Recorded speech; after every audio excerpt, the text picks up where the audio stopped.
decision makers, and of course the students for being here. And thanks to our great team at the U.S. Embassy for everything that you guys do for our country. In the United States, we're proud of the deep connection between our nations, between India and the United States. Prime Minister Modi, as most of you probably know, was one of the first visitors welcomed into the Oval Office during President Trump's second term. And like President Trump, the Prime Minister inspires remarkable loyalty because of the strength of his belief in his people and in his country. Now, we're so grateful for Prime Minister Modi's hospitality as well as the reception that he and everyone else in this country have given us on this first trip for me to India. This is my first time visiting the birthplace of my wife's parents, and she's, of course, in the front row there. There you are, Usha. Thank you. She's a bit of a celebrity, it turns out, in India, I think more so than her husband.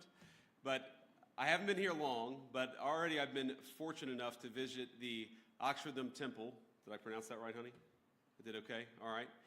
With my family this morning, as a matter of fact. And last night, Prime Minister Modi welcomed me, Usha, and our 3 small children at his beautiful home. I've been amazed by the ancient beauty of the architecture of India, by the richness of India's history and traditions, but also by India's laser-like focus on the future. And those things, I think this appreciation for history and tradition and this focus on the future is very much something that I think animates this country in 2025. Now, in other countries I've visited, it sometimes feels like there's a flatness, a saneness, a desire to just be like everyone else in the world. But it's different here. There's a vitality to India, a sense of infinite possibility, of new homes to be built, new skylines to be raised, and lives to be enriched. And there's a pride in being Indian, a feeling of excitement about the days that lie ahead.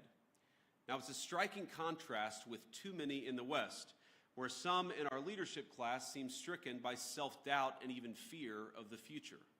To them, humanity is always one bad decision away from catastrophe. The world will soon end, they tell us, because we're burning too much fuel or making too many things or having too many children. And so, rather than invest in the future, they too often retreat from it. Some of them pass laws that force their nations to use less power. They cancel nuclear and other energy generation facilities, even as their choices, the choices of these leaders, lead to more dependence on foreign adversaries. Meanwhile, their message to their friends, to countries like India, is to tell them that they're not allowed to grow. Well, President Trump rejects these failed ideas.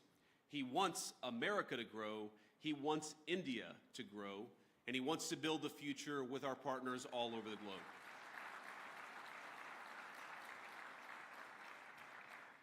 And when I look at this audience, or when I visit this incredible country over these last couple of days, I see a people that will not be held back. Now, the most profound responsibility I believe that all of us have is not to ourselves, but to the next generation, to make sure we leave them with a better society than the one that our parents and our grandparents gave us. And this is the world that America seeks to create with you. We want to build a bright new world, one that's constantly innovating, one that's helping people to form families, making it easier to build, invest, and trade together in pursuit of common goals. Now, I believe that our nations have much to offer one another, and that's why we come to you as partners looking to strengthen our relationship. Now, we're not here to preach that you do things any one particular way. Too often in the past, Washington approached Prime Minister Modi with an attitude of preachiness, or even one of condescension. Prior administrations saw India as a source of low-cost labor on the one hand, even as they criticized the Prime Minister's government, arguably the most popular in the democratic world, and as I told Prime Minister Modi last night, he's got approval ratings that would make me jealous. But it wasn't just India. This attitude captured too much of our economic relationship with the rest of the world. So we shipped countless jobs overseas, and with them our capacity to make things, from furniture, appliances, and even weapons of war. We traded hard power for soft power, because with economic integration, we were told, would also come peace through sameness. Over time, we'd all assume the same sort of bland, secular, universal values, no matter where you lived. The world was flat after all. That was the thesis, and that was what they told us. And when that thesis proved false, or at least incomplete, leaders in the West took it upon themselves to flatten it by any means necessary. But many people across the world, and I think your country counts among them, they did not want to be flattened. Many were proud of where they came from, their way of life, the kind of jobs they worked, and the kind of jobs their parents worked before them. And that very much includes people in my own country, the United States of America. Now, some of you are aware of my own background. I actually didn't plan to talk about my background at all until last night at dinner, while my children mostly behaved. We gave an A- for behavior with the Prime Minister. The Prime Minister said, "I have one request. I want you to talk a little bit about your background." And so I wanted to do that. For those of you who don't know anything about me, I wanted to talk about it. I come from, and I'm biased, the greatest state in the Union, the state of Ohio, a longtime manufacturing powerhouse in the United States of America. My home specifically is a place called Middletown. Now, it's not a massive city by any means. It's not Jaipur, but it's a decent-sized town and a place where people make things, which has been a point of pride in Middletown for generations. It's filled with families like my own, some of whom called us hillbillies, Americans who came down from the surrounding hills and mountains of West Virginia, Tennessee, and Kentucky to cities like Middletown in pursuit of the manufacturing jobs that were creating widespread prosperity for families all across America. They came to Middletown in search of what we call back home the American dream. In Middletown, my parents raised me. My grandparents raised me. They taught us to work hard, they taught me to study hard, and they taught me to love God and my country and always be good to your own. My granddad, who I called Papaw growing up, he typified that. Late into life, he worked as a steelmaker at the local mill, and I know India has a lot of those. Papaw's job gave him a good wage, stable hours, and a generous pension. All that allowed him to support not just him and my grandmother, but his own daughter and grandkids with him. Now, by the time I came around, money was awfully tight, but he worked hard to make a good living for all of us. Now, I know Papaw and Mamaw were grateful for the way of life their country made possible. Their generation bore witness to the formation of America's great middle class. And by creating an economy centered around production, around workers who build things, and around the value of their labor, our nation's leaders then transformed their country and made thousands of little Middletowns possible. The government supported its labor force. We created incentives for productive industries to take root and struck good deals with international partners to sell the goods made in the United States of America. But as America settled into world historic prosperity it generated, our leaders began to take that very prosperity and what created it for granted. They forgot the importance of building, of supporting productive industry, of striking fair deals, and of supporting our workers and their families. And as time went on, we saw the consequences. In my hometown, factories left, jobs evaporated, America's middle towns ceased to be the lifeblood of our nation's economy. And the United States, as it became transformed, those very people, the working class, the background of the United States of America, were dismissed as backwards for holding on to the values their people had held dear for generations. Now, Middletown's story is my story, but it's hardly unusual in the United States of America. There are tens of millions of Americans who, over the last 20 or so years, have woken up to what's happening in our nation. But I believe they woke up well before it's too late. Now, like you, we want to appreciate our history, our culture, our religion. We want to do commerce and strike good deals with our friends. We want to found our vision of the future upon the proud recognition of our heritage rather than self-loathing and fear. I work for a president who has long understood all of this, whether through fighting those who seek to erase American history or in support of fair trade deals abroad. He has been consistent on these issues for decades. And as a result, under the Trump administration, America now has a government that has learned from the mistakes of the past. It's why President Trump cares so deeply about protecting the manufacturing economy that is the lifeblood of American prosperity and making sure America's workers have opportunities for good jobs. As we saw earlier this month, he will go to extraordinary lengths to protect and expand those opportunities for all Americans. And so today I come here with a simple message. Our administration seeks trade partners on the basis of fairness and of shared national interests.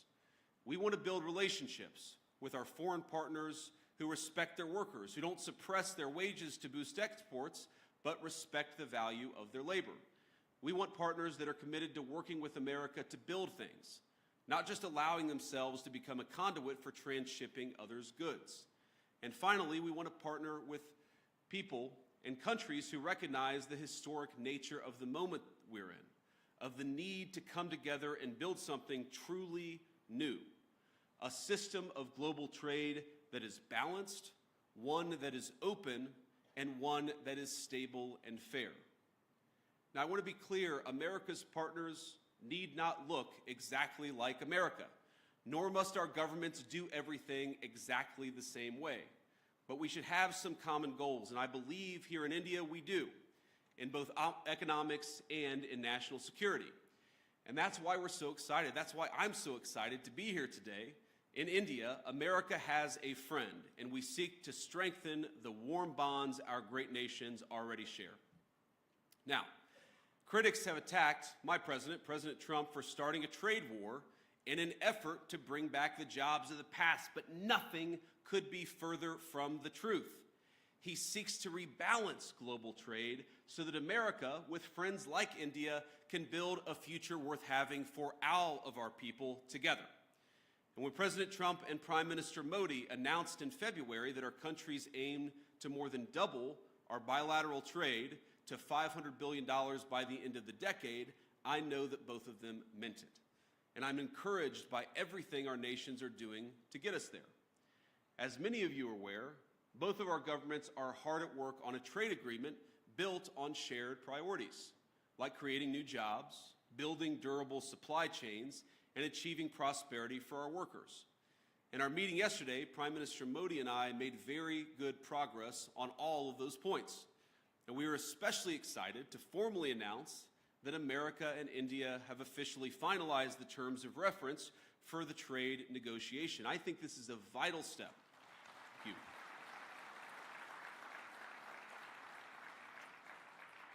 And I believe this is a vital step toward realizing President Trump's and Prime Minister Modi's vision, because it sets a roadmap toward a final deal between our nations. I believe there is much that America and India can accomplish together. And on that note, I want to talk about a few areas of collaboration today, how India and the United States can work together. First, perhaps most importantly, to protect our nations. Second, to build great things. And finally, to innovate the cutting-edge technologies both our countries will need in the years to come. Now, on defense, our countries already enjoy a close relationship, one of the closest relationships in the world. America does more military exercises with India than we do with any other nation on earth. The U.S.-India Compact that President Trump and Prime Minister Modi announced in February will lay the foundation for even closer collaboration between our countries. From javelins to Stryker combat vehicles, our nations will co-produce many of the munitions and equipment that we'll need to deter foreign aggressors. Not because we seek war, but because we seek peace, and we believe the best path to peace is through mutual strength. And the launching the Joint Autonomous Systems Industry Alliance will enable America and India to develop the most state-of-the-art maritime systems needed for victory. It's fitting that India, this year, is hosting the Quad Leaders Summit this fall. Our interests in a free, open, peaceful, and prosperous Indo-Pacific are in full alignment. Both of us know that the region must remain safe from any hostile powers that seek to dominate it. Growing relations between our countries over the last decade are part of what led America to designate India a major defense partner, the first of that class. This designation means that India now shares with the UAE a defense and technology infrastructure and partnership with the United States on par with America's closest allies and friends. But we actually feel that India has much more to gain from its continued defense partnership with the United States, and let me sketch that out a little bit. We, of course, want to collaborate more. We want to work together more. And we want your nation to buy more of our military equipment, which, of course, we believe is the best in class. American fifth-generation F-35s, for example, would give the Indian Air Force the ability to defend your airspace and protect your people like never before. And I've met a lot of great people from the Indian Air Force just in the last couple of days. India, like America, wants to build. And that will mean that we have to produce more energy. That's more energy production and more energy consumption. And it's one of the many reasons why I think our nations have so much to gain by strengthening our energy ties. As President Trump is fond of saying, America has once again begun to drill, baby, drill. And we think that will inure to the benefit of Americans, but will also benefit India as well. Past administrations in the United States of America, I think motivated by a fear of the future, have tied our hands and restricted American investments in oil and natural gas production. This administration recognizes that cheap, dependable energy is an essential part of making things and is an essential part of economic independence for both of our nations. Of course, America is blessed with vast natural resources and an unusual capacity to generate energy, so much that we want to be able to sell it to our friends like India. We believe your nation will benefit from American energy exports and expanding those exports. You'll be able to build more, make more, and grow more, but at much lower energy costs. We also want to help India explore its own considerable natural resources, including its offshore natural gas reserves and critical mineral supplies. We have the capacity and we have the desire to help. Moreover, we think energy co-production will help beat unfair competitors in other foreign markets. But India, we believe, can go a long way to enhance energy ties between our nations. And one suggestion I'd have is maybe consider dropping some of the non-tariff barriers for American access to the Indian market. Now, I've talked about this, of course, with Prime Minister Modi. And look, President Trump and I know that Prime Minister Modi is a tough negotiator. He drives a hard bargain. It's one of the reasons why we respect him. And we don't blame Prime Minister Modi for fighting for India's industry. But we do blame American leaders of the past for failing to do the same for our workers. And we believe that we can fix that to the mutual benefit of both the United States and India. Let me give an example. American ethanol, we believe made from the finest corn in the world, can play a tremendous role in enhancing our partnership. And I know our farmers would be delighted to support India's energy security ambitions. We welcome the Modi government's budget announcement to amend India's civil nuclear liability laws, which currently prevent U.S. producers from exporting small modular reactors and building larger U.S.-designed reactors in India. There's much that we can create, much that we can do together. We believe that American energy can help realize India's nuclear power production goals, and this is very important, as well as its AI ambitions. Because as the United States knows well, and I know that India knows well, there is no AI future without energy security and energy dominance. And that brings me to my final point of collaboration. I believe that the technological collaboration between our countries is going to extend well beyond defense and energy. The U.S.-India Trust Initiative that President Trump and Prime Minister Modi have launched will be a cornerstone of the partnership in the future. It'll build on billions of dollars of planned investments that American companies have already announced across India. In the years to come, we're going to see data centers, pharmaceuticals, undersea cables, and countless other critical goods being developed and being built because of the American and Indian economic partnership. And I'll say it again, I think that our nations have so much to gain by investing in one another. America investing in India, and of course, India investing in the United States of America. And I know that Americans, our people, are excited about that prospect, and that President Trump and I are looking forward to stronger ties. Americans want further access to Indian markets. This is a great place to do business, and we want to give our people more access to this country. And Indians, we believe, will thrive from greater commerce from the United States. This is very much a win-win partnership. It certainly will be far into the future. And as I know this audience knows better than most, neither Americans nor Indians are alone in looking to scale up their manufacturing capacity. The competition extends well beyond cheap consumer goods and into munitions, energy, infrastructure, and all sorts of other cutting-edge technologies. I believe that if our nations fail to keep pace, the consequences for the Indo-Pacific, but really the consequences for the entire world, will be quite dire. And this, again, is where India and the United States have so much to offer one another. We've got great hardware, the leading artificial intelligence hardware in the world. You have one of the most exciting startup technology infrastructures anywhere in the world. There's a lot to be gained by working together. And this is why President Trump and I both welcome India's leadership in a number of diplomatic organizations, but of course in the Quad. We believe a stronger India means greater economic prosperity, but also greater stability across the Indo-Pacific, which is of course a shared goal for all of us in this room, and is a shared goal for both of our countries.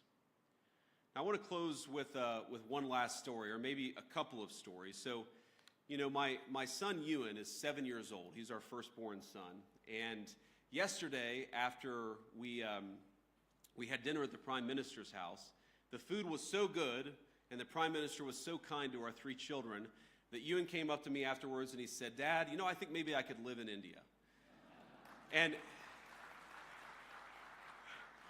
But I think after about 90 minutes in the Jaipur sun today at the Great Palace, he suggested that maybe we should move to England. So you take the good with the bad here.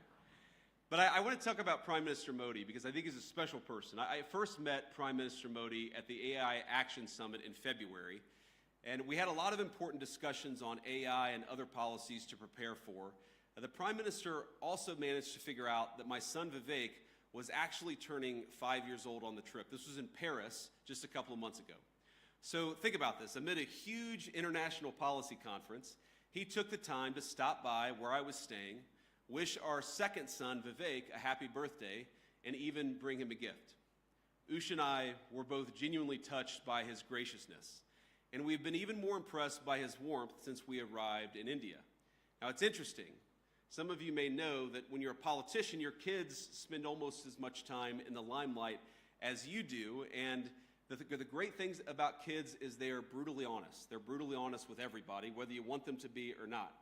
And our 7-year-old, our 5-year-old, and then our 3-year-old baby girl, Mirabelle, it's interesting.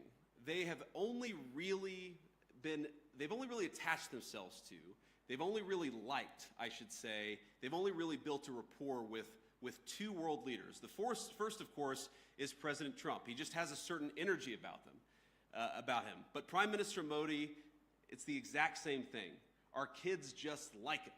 And I think that because kids are such good, strong of characters, I just like Prime Minister Modi too. And I think it's a great foundation for the future of our relationship. I could tell when Prime Minister Modi came over a couple of months ago, and I believe today that he is a serious leader who has thought deeply about India's future prosperity and security, not just for the rest of his time in office, but over the next century. And I want to end by making a simple, overarching point. We are now officially 1/4 into the 21st century, 25 years in 75 years to go. And I really believe that the future of the 21st century is going to be determined by the strength of the United States-India partnership. I believe, thank you. I believe that if India and the United States work together successfully, we are going to see a 21st century that is prosperous and peaceful. But I also believe that if we fail to work together successfully, the 21st century could be a very dark time for all of humanity. So I want to say, it's clear to me, as it is to most observers, that President Trump, of course, intends to rebalance America's economic relationship with the rest of the world. That's going to fundamentally will cause profound changes within our borders in the United States, but of course with other countries as well. But I believe that this rebalancing is going to produce great benefits for American workers. It's going to produce great benefits for the people of India, and because our partnership is so important to the future of the world, I believe President Trump's efforts, joined, of course, by the whole country of India and Prime Minister Modi, will make the 21st century the best century in human history. Let's do it together. God bless you, and thank you for having me.